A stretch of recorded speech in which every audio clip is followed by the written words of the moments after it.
live via YouTube. You can only see one handlebar in your picture, which is a little bit loose. But trust me, there is another one here.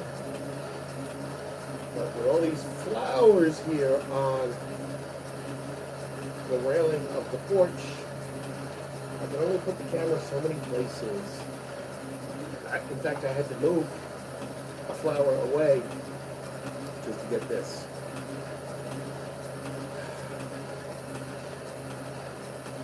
Well, I don't think I've done a YouTube Live in about a week. I'm doing these cardio chats, and I'm sharing them between 3 different locations. One, obviously, YouTube. One, Facebook Live, and one is 99C.fit, my online training platform, which I'm so proud to be a part of. And, but like I said, I'm rotating because I don't want to do this too many times. 99C.fit, I have well over 100 videos uploaded. I dare say 125. But I haven't added too many new fitness, lifting rather, training. There's a flower floating in there. I don't think the sun. Because I've really focused on my own personal training right now, what I do every day, and for the most part, I'm very consistent with what I'm doing. So to keep recording it over and over again for it to be basically the same thing, just with heavier weights, doesn't seem very practical. But I have been putting on my nightly cardio chat. But again, I'm splitting it between the 3 platforms because I don't want it to become redundant, which it may already have. I don't know. Because I'm going to be honest with you, I'm really recording this more for myself than for you. I know that sounds selfish, and I do hope you enjoy it, but this is the only thing that gets me through cardio. Music doesn't work, YouTube, movies, just doesn't cut it, and the time seems to drag on and on and on. But when I do these cardio chats, as I call them, time moves fairly reasonably. I'm not going to say it flies by. So, yeah, there are selfish motives here. That's the truth. It gets me through.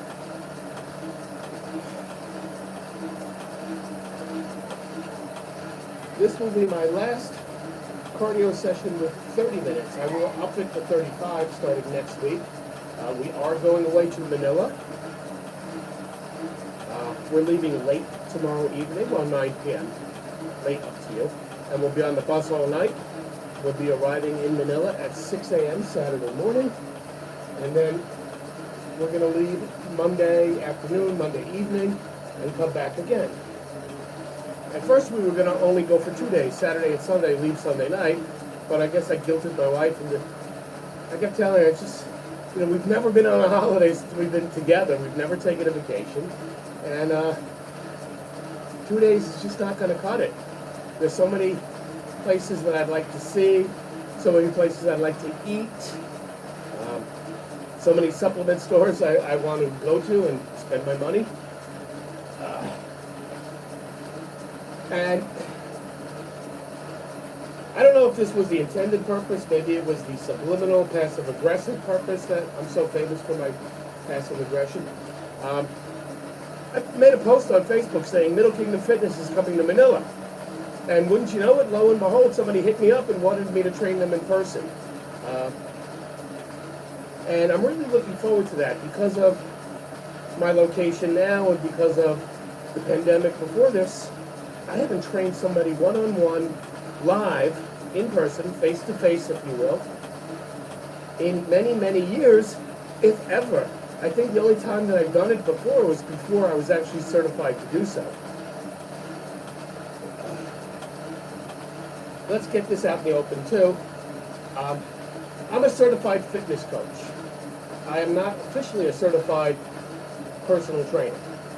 Although, quite frankly, and again, I hope I don't come off as arrogant, I believe that My knowledge and experience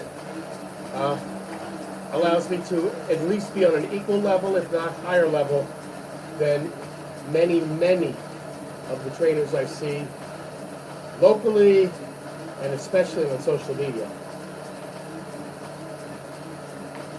And I always think about C.T. Fletcher, 6-time world's strongest man. After he lost his job due to illness in the post office, decided he wanted to be a personal trainer. And the guy's massive.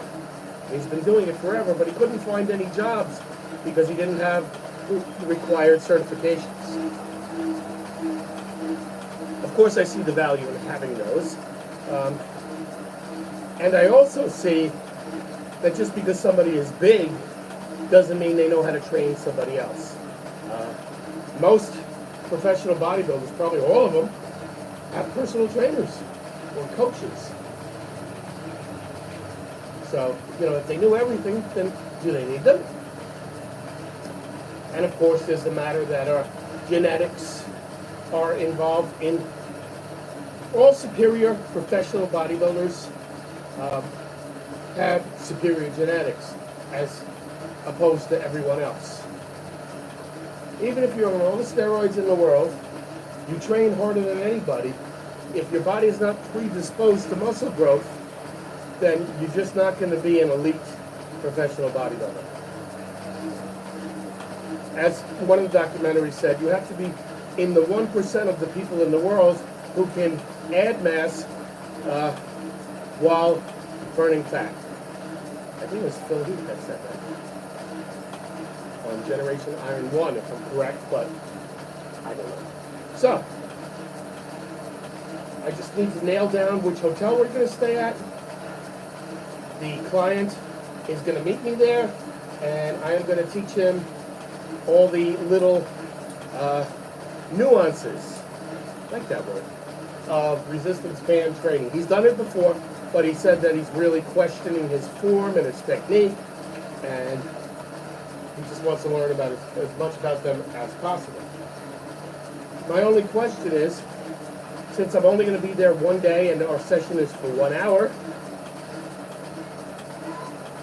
what does he want to do? Does he want to do a regular workout? I'll go through his regular workout and make suggestions along the way. Or does he want to learn as many different exercises as possible? Now, when I say 1 hour session, I really don't even like that term. He asked me, as a matter of fact, how much would it cost for 1 hour? And I said, I don't charge by the hour, I charge by the session. Oh, what do you mean? I mean that I don't have a stopwatch. I'm not like a psychologist. Oh, I'm sorry, our time is up. No, you paid for one full session from me that day, so you're going to get one full session. If it goes under, then we end it there. If it goes over, then I don't mind another 10, 15, 30 minutes. That's fine. I don't charge people by the hour, I charge them by the session. So, before I accepted his money, I was telling my wife about this, but she was busy with more important paperwork. I admit it was more important, but I did try and clear it with her, and I did try and get her to understand it. And she, yeah, but now she's having some misgivings about it because she doesn't know this person. She doesn't want him in the hotel room now. But I think I found a solution to that. The bus gets in at approximately 6 o'clock. Over here, though, things can be earlier or later on a regular basis. So if it says 6, I'm going to say 7. By the time we get to the apartment, it's 8. And we'll check in, the hotel. And as soon as we check in, I'll just go exploring and find a suitable location. I don't even know which hotel yet, so that makes it complicated. Life would be easier if they have a gym. But quite frankly, all we need is a door and a little bit of space. So, I could use a conference room, I can use a hallway, I can use a closet. there are places that I can definitely use, and shouldn't be a problem. I'm not exactly sure what time he's coming. We haven't nailed it down, but 9 o'clock Saturday morning would be good for me. I could do the same thing, though, for Sunday or Monday as well. If it's 10, that's okay. I just want to get it to see him as early as possible so my wife and I can see the sights of Manila. I've never been there before except for when the plane landed there. But as soon as I got off the plane, claimed my luggage, and walked outside, there was a van waiting for me. So I have only been in Manila for minutes. I was literally in the van in less than 1 minute. And then we were out of the city very quickly as well. Okay, so we've been going about slightly over 11 minutes, which is good, at 25 kilometers per hour or slightly higher. That's the minimum. I got my big water. I got bugs landing on my neck and in my hair. Yeah, it's paradise here, huh? Now, normally I would have my shirt off for this, but out of respect to my viewers, I'm keeping it on. And out of shame for my belly, I'm keeping it on as well. I am working harder than ever with cardio and diet. Oops, I said the D word. With cardio and nutrition to work on this belly. It's just very difficult in this situation. We went to a wedding last night that I only found out about an hour before we left. It's been festival week here, so we've been eating out for dinner at the carnival. Basically, because my granddaughter cries if she doesn't get to go, and as her grandfather, it's my job to do whatever she wants. Let her parents, I spoil her, let her parents make her cry. So anyway, there's always just fried food there for the most part. But I'm doing my best. But my best just isn't good enough. But my best isn't good enough. I don't know the song. La la la. Oops. I might get slammed for presenting copyrighted music. Sorry. Please, please, please, please, please. But my breakfast is clean. I eat 4 egg whites. My lunch is fairly clean. I have a salad, a chicken breast, and either rice or potato. I am participating in my self-created One Less nutrition plan. I didn't say diet that time. 4 egg whites sounds like a weird amount, right? Because I was doing 5. Now I do 4, 1 less. Instead of 2 scoops of rice, 1 scoop of rice. Because I don't believe in drastic changes that can't be sustained. Now I'm going to use the word intentionally. Diets are only good for as long as you're on them.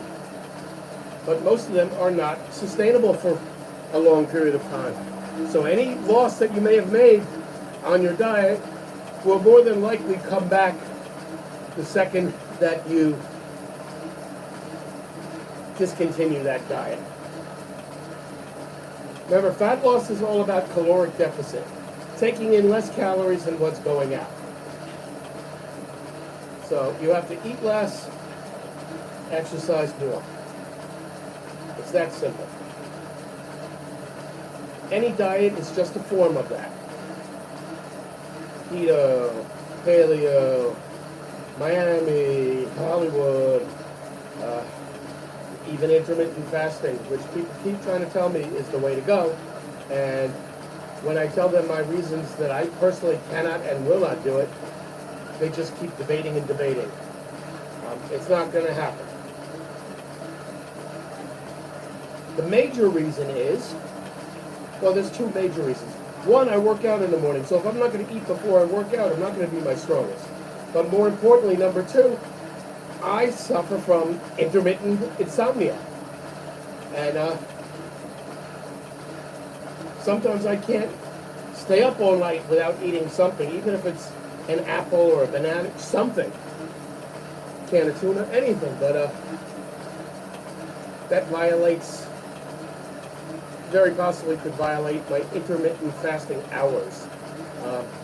I'd rather eat sensibly, make better choices, and decide for myself when I'm going to eat instead of having a formula telling me when to eat or a stopwatch.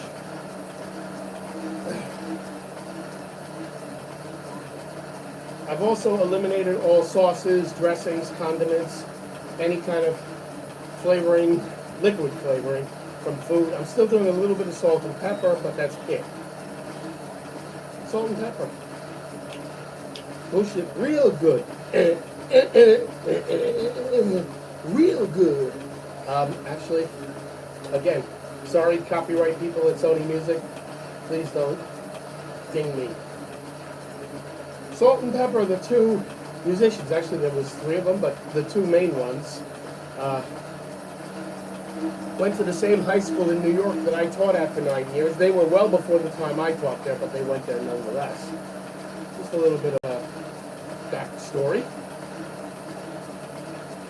It's strange how many celebrities that I've come across throughout my lifetime. You'd be surprised how many. And many of them I've met before they were well known or before they achieved their greatest success. And many I met after they were well known and were going on the downward slope. But as Jackie Gleason said in The Honeymooners, or better, more accurately, Ralph Cramden, you've got to be nice to the same people, nice to the people on the way up the ladder, because they're the same people you're going to see on the way down. I think Julius Caesar also said something very similar to that. In fact, I'm fairly positive.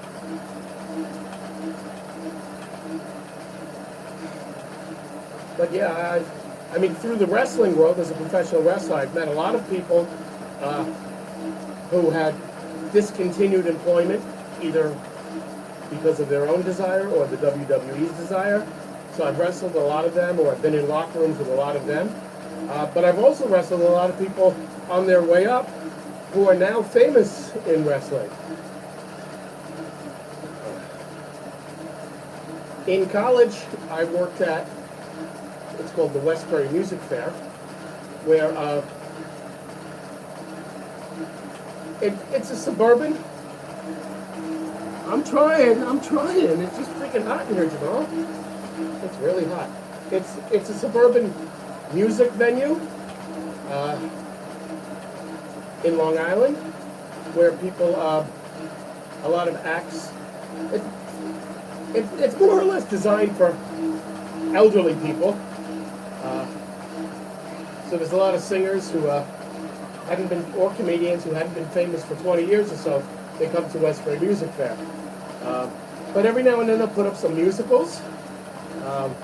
They did West Side Story when I was there, and I met Jack Wagner from General Hospital and Melrose Place, I believe it was. Getting those shows confused. And I actually partied with him, which was pretty cool. I've just met so many.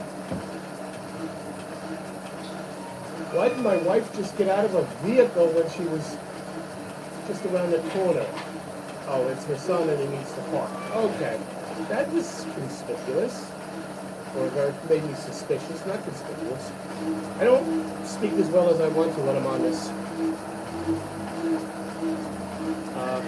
But I met Willie Nelson there, I met Kenny Rogers, I met the Everly Brothers, I met, what's her name? Julie Andrews was really cool.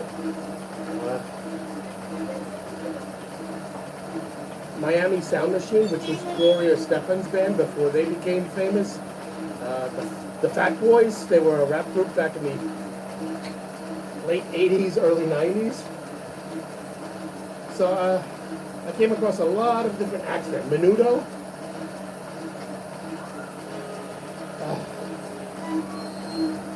But the person who reached the greatest level of success, I met when I was 13 years old. I'm 55 now, so how many years ago was that?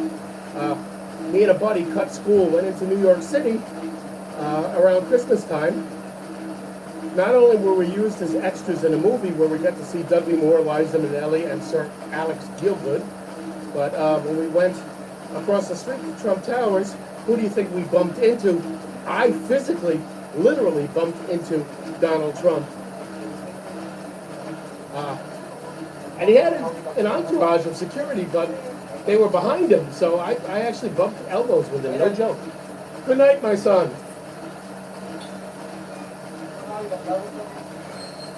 My son just dropped off his van. He keeps it here.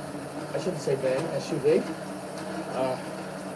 It's parked here, but now he's walking the 100 yards to his house, or should I say meters. So that's cool. And then time. I'm just waiting for the time. Oh, actually, I can see it on the screen. So we're approaching 21 minutes out of 30. See, I told you this goes faster.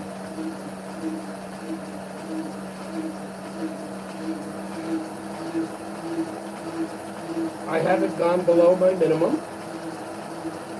I don't know, honestly, if the 26.2 stands for kilometers per hour or watts.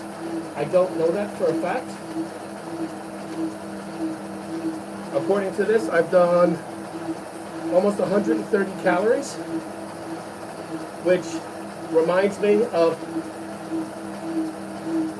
the second to last school I worked at in China. I was what was called the, I even forgot my position. I was in charge of the teachers. I can't believe I can't remember my title. But they brought in a new guy who was going to work at a different campus. Never had taught before. And I introduced myself to him, even though he worked in a different building. I said, well, I'm the guy in charge of the teachers at this campus, but if you need any help, I'll be happy to help you. And his response was, no, I'll do fine. Never taught before, never took an education course. No, I'll do fine. Well, he also claimed to be a physical trainer. He was one of those guys who claimed to be everything, by the way. And I have this social media group, which it's designed to help people with fitness questions. And I debated for a long time about putting him in there because the few times that I met him, he needed to be right about everything. And I definitely didn't need him trying to supersede my authority. But then against my better judgment, I invited him in. And he did offer other opinions as to what I was saying. But he also used to brag about, he said, wow, what a cardio workout. I did the assault bike today, and I burned 28 calories. Oh my God, 28 calories. I burned more than that taking a crap. And I got on the bike, and it doesn't even take 6 minutes for me to burn 28 calories. So, I don't know what he's patting himself on the back for. It's really not a big accomplishment at all. Like I said, now I'm up to over 140 calories. By the time I'm done, I'll be approaching 200 as opposed to his 28. But it's the assault bike, so obviously I don't know what I'm talking about. The only difference is he moves his arms. I don't enjoy that. This could be that, but I made that not an option. That's not what I wanted to say. I disabled that function. That's what I wanted to say. You think it's so easy to talk while you're on this for 25 minutes? Be my guest. P.S. I did throw him out of the group. And his comment was, your loss, which is, I told him, see, that's exactly why I threw you out, because you think that you're the end-all, be-all about knowledge, and that you're the only one who could be right. Plus, my other group members were messaging me privately and asking me who this idiot was and that they don't enjoy his comments. Wow, so hot, so hot, so hot. I'm feeling hot, hot, hot. That's my third time, Sony Music. Bring it up, bring it up.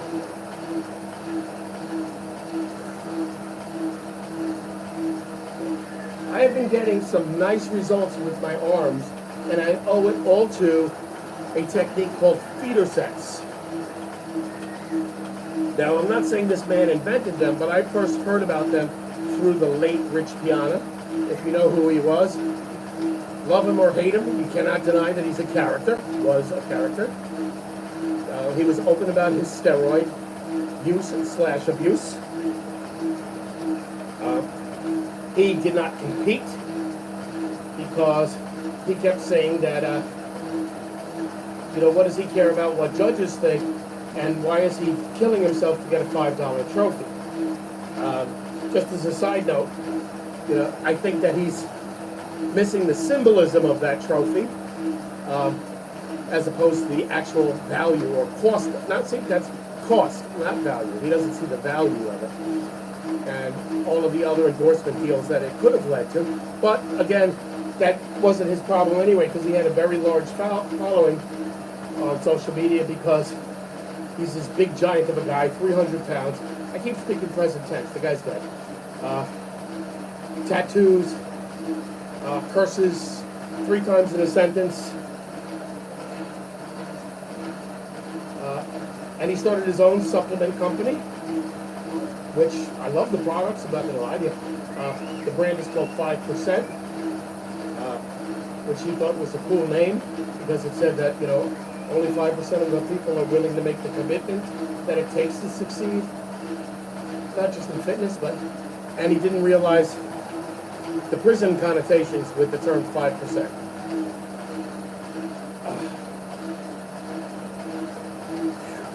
Anyway, feeder sets. I saw him on his video. I tried to do some independent research of it. There's only a few links that explain it, really. So what I'm doing before I go to bed, I've picked 2 muscle groups that I would like to prioritize. I'd like to see better results, and that's biceps and triceps. Actually, in the reverse order, triceps and biceps. It'll be clear why I just corrected myself. So every night before I go to sleep, I do 100 narrow grip tricep press downs. And I go fast, I go quickly. You do not have to have perfect form for these. It's all about getting that burn. As soon as I finish that, no rest, 50 hammer curls. Same thing, as fast as I can, trying to go for the burn. I repeat that 3 times in a row, non-stop. By the time I'm done, I've done 450 reps right before I go to bed. And the premise behind it is that it adds hours to the your body being able to synthesize protein.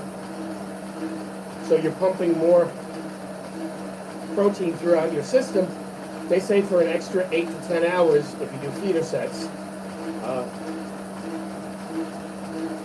And I don't know the science behind it. I was never good at that stuff, but I know that I've absolutely, definitely had noticeable results that other people are pointing out to me as well, including my daughter. I haven't seen her in about 3 weeks, and that was the first thing she said.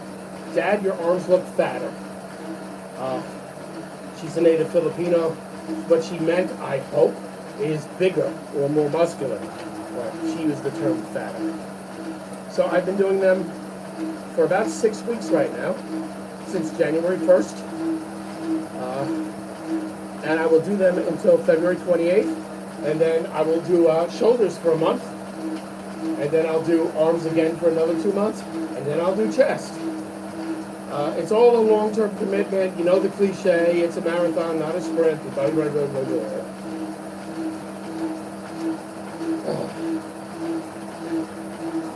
29 minutes. So I assume that the results are from the feeder sets. I have intensified the level of resistance ever so slightly as well, so that could definitely be a contributing factor. In summary, I'm very happy with my physique in general, except for my belly, but everything else is responding nicely. Basically, I've got what I've wanted all along, that people know that I'm a weightlifter. People come up to me and just start talking about it. So I've crossed that line between somebody who goes to the gym and somebody who's recognized as a weightlifter or a bodybuilder. And we are out of time. So let me give you my catchphrase from 99C.fit. I don't think they'll have a problem with me using it here on YouTube. And that is, stay positive, stay strong.